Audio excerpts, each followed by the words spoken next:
Bom dia, boa tarde, boa noite. Luciano Pires em mais um videocast do Café Brasil Premium. Hoje eu vou falar um pouquinho sobre a língua portuguesa, a forma como a gente usa o nosso idioma, né? E eu quero começar aqui, vamos ver se eu estou com tudo certinho, tratando de uma coisa interessante na área da comunicação, que é isso aqui, olha. Ao contrário da informação, a comunicação envolve relações entre pessoas e por isso tem implicações políticas, sociais e culturais. Você diz suas palavras, mas os outros ouvem as palavras deles, as experiências do passado deles, significados próprios que podem ser muito diferentes do que o que você tentou expressar. Olha só, isso aqui me lembra uma história interessante do tempo que eu era executivo de multinacional, quando a gente tinha... A empresa que eu trabalhei, ela viveu muito de aquisições, ela comprou muitas empresas, né? E vira e mexe, a gente tinha que ir lá fazer um trabalho de integração da nova empresa, a empresa que foi adquirida, sentava lá junto com os funcionários todos, com o pessoal da liderança, tudo, e vinha um discurso, por que é bom a aquisição? Porque nós vamos ter ganho de escala, nós vamos ter redução de custo, nós vamos ter sinergias, nós vamos ter lucros mais altos, a nossa empresa era boa numa coisa, a de vocês é boa em outra, quando juntar as duas, nós vamos ter o melhor dos dois mundos, nós vamos ter a chance de poder fazer com muito mais eficiência. Esse era o discurso oficial que a gente fazia para os funcionários da empresa. Mas na cabeça dos funcionários, o que aparecia era isso aqui, ó. Vou aumentar minha carga de trabalho, eles vão demitir gente, cara. Esse povo que tá chegando aí é um povo estranho, é um povo hostil, é um povo que tem muito pouco a ver com aquela empresa que eu conheci, que eu trabalhei tanto, né? A ideia deles era essa, cara, agora é uma ameaça. Nós estamos sendo ameaçados. Então a gente fazia um discurso positivo de que tudo ia melhorar, ia ficar melhor, e na cabeça das pessoas era outra coisa. Havia ali uma percepção de que o nosso discurso não servia para eles, e eles se sentiam ameaçados. Isso aí tem a ver com a forma como funciona a cabeça da gente, olha só. As percepções dos seus interlocutores têm mais credibilidade e vida do que as palavras que você usa para tentar convencê-los. Você pode tentar convencer as pessoas com o teu discurso quanto você quiser. O que vai convencer de verdade são fatos, não. E na cabeça da gente isso funciona das formas mais diversas. Um dos pontos fundamentais, que é o que me traz para esse videocast de hoje aqui, tem a ver com uma palavrinha da língua portuguesa muito interessante, que é o mas. O mas é uma conjunção coordenativa adversativa que liga duas orações ou palavras e expressa a ideia de contraste e diferença. A gente esquece dessa questão de contraste e diferença e usa o mas como se fosse uma vírgula, né? Mas sem lembrar de que ao colocar um mas numa frase, eu já estou automaticamente criando uma situação de contraste, uma situação de diferença, que no dia a dia do discurso pode dar interpretações mais distintas.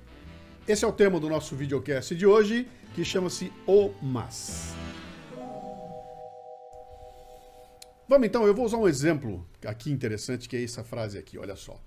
FHC saneou o sistema bancário, corrigindo problemas históricos que impediam o desenvolvimento do Brasil. E Lula ampliou as políticas sociais que fizeram com que o país evoluísse ao longo da primeira década do milênio, tá? Tenta abstrair aí o nós contra eles, tenta abstrair essa história toda, pensa só nisso aqui, ó. O que está escrito aqui, ó. Fernando Henrique saneou o sistema bancário e o Lula aproveitou para ampliar políticas sociais, tudo isso fez bem para o Brasil.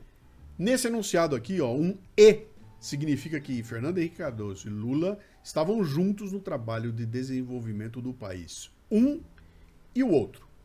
Eu vou fazer uma pequena mudança aqui agora, trocando aquele E por um mas. Olha o que acontece com o texto. FHC saneou o sistema bancário, corrigindo problemas históricos que impediam o desenvolvimento do Brasil, mas Lula ampliou políticas sociais que fizeram com que o país evoluísse ao longo da primeira década do milênio.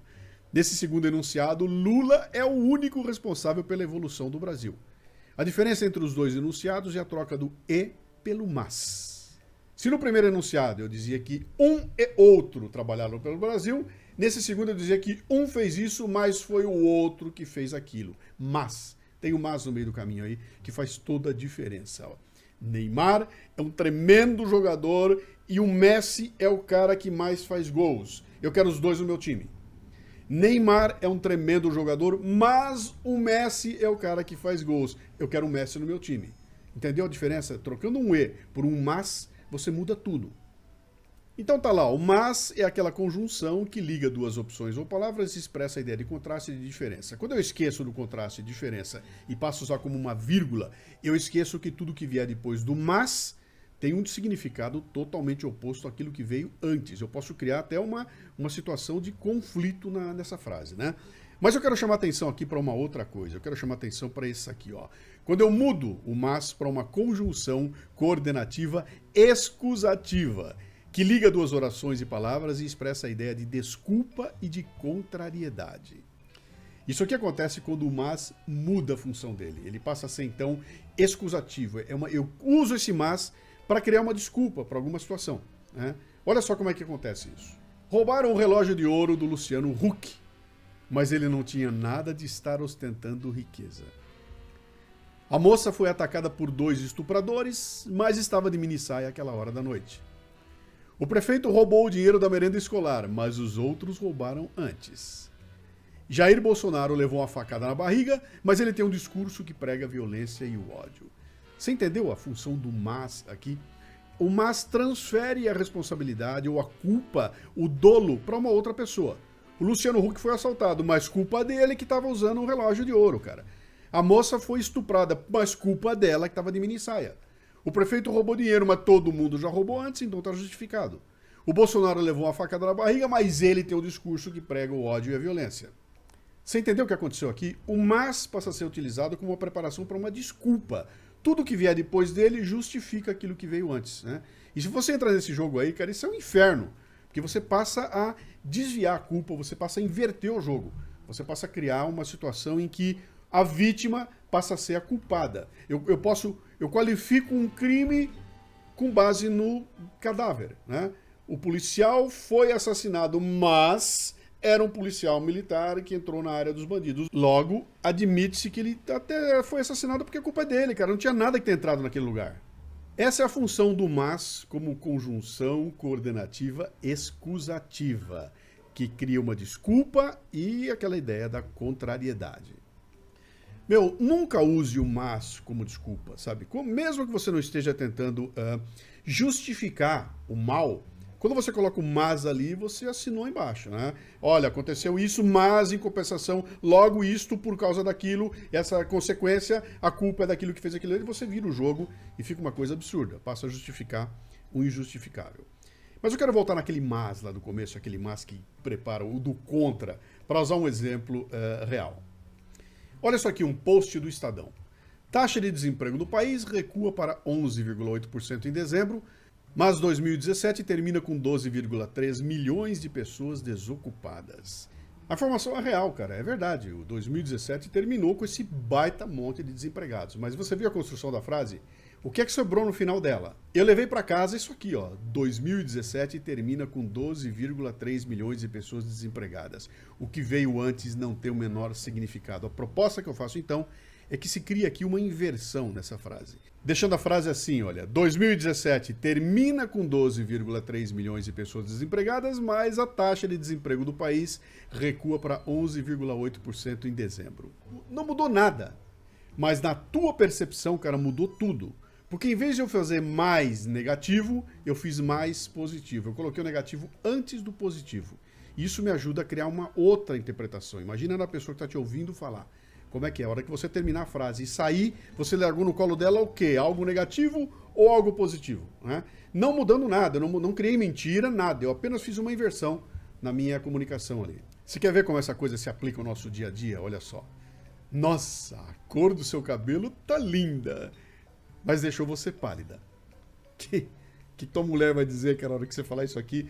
Acabou, cara. Não tem nenhum elogio aqui. Esqueça. O que sobrou é você ficou pálida, logo teu cabelo tá um horror. A proposta é que você faça uma inversão assim, ó. Nossa, a cor do seu cabelo deixou você pálida, mas está linda. Parece uma bobagem, né, cara? Mas faz toda a diferença. Aliás, se você tiver namorada, se for casado, você já sabe como é que é, né, cara? Na hora de falar, pense nessa inversão. E você, em vez de deixar uma bomba na mão da pessoa, você deixou algo bom. Cara, ficou pálida, mas tá linda. É diferente de... Tá linda, mas ficou pálida. Quer ver outro exemplo relacionado a feedback? Olha só. Alfredo, seu trabalho é espetacular, mas você chega sempre atrasado. A proposta é: Alfredo, você chega sempre atrasado, mas seu trabalho é espetacular. O que mudou, hein? Nada, cara. O conteúdo continua igualzinho. Eu continuo elogiando o trabalho dele e continuo dizendo que ele chega atrasado, né? Na segunda vez, o que eu fiz? Eu preparei para ele, falei, olha, apesar disso, você está indo muito bem. Eu criei ali um que a gente chama de goodwill, né? Ele vai ouvir não só uma crítica, mas ele ouviu um elogio. E antes do elogio foi colocado um dado ali que ele precisa pensar a respeito, cara. Pô, meu trabalho é espetacular e acho que eu tenho que melhorar um pouquinho mais para deixar de chegar atrasado, né? Mudou alguma coisa? Nada. Mudou a forma como a pessoa vai receber essa comunicação. Você usou aquele mas de forma inteligente, simplesmente fazendo uma inversão. O conteúdo do Café Brasil Premium me ajuda a crescer, mas eu não consigo consumir todo ele. Cara, que agonia, eu tô pagando por isso aqui, entra tanta coisa todo mês que eu não consigo consumir, cara. E por não conseguir consumir, às vezes eu paro pra pensar, será que vale a pena, cara? Será que é assim? Vamos inverter a frase? Não consigo consumir todo o conteúdo do Café Brasil Premium, mas ele me ajuda a crescer. O que aconteceu aqui? Eu fiz uma inversão que coloca a situação da seguinte forma na tua cabeça, olha só. A primeira frase está dizendo o seguinte, cara, você está pagando por um negócio que você não está consumindo, logo cancele. E a segunda diz assim, cara, esse negócio é tão importante para você que você tem que arrumar um jeito de consumir o que está vindo ali. Se você é uma pessoa que dá feedbacks, antes de passar qualquer feedback, para e pensa, como é que eu faço? O que eu ponho antes, o que eu coloco depois do mas? E o mais importante, por favor, jamais use o mas como a desculpa para um mal que foi feito anteriormente. Não pode ser usado assim. Cabe a você passar a exercitar isso agora, cara. No próximo e-mail que você escrever aí, dá uma olhadinha no teu mas e faça uma inversão e veja o milagre que acontece, cara. Na hora de chegar em casa e dar um feedback para tua esposa, para o teu marido, feedback para o teu filho, para o teu vizinho, para o teu estudante, não importa, professor, faz esse exercício. Antes de abrir a boca, deixa eu ver como é que o que eu coloco antes e o que eu coloco depois do mas. E eu posso transformar isso numa ferramenta fabulosa que vai trabalhar a meu favor, tá bom? Era essa a dica. Muito obrigado, nos vemos no próximo videocast do seu Café Brasil Premium.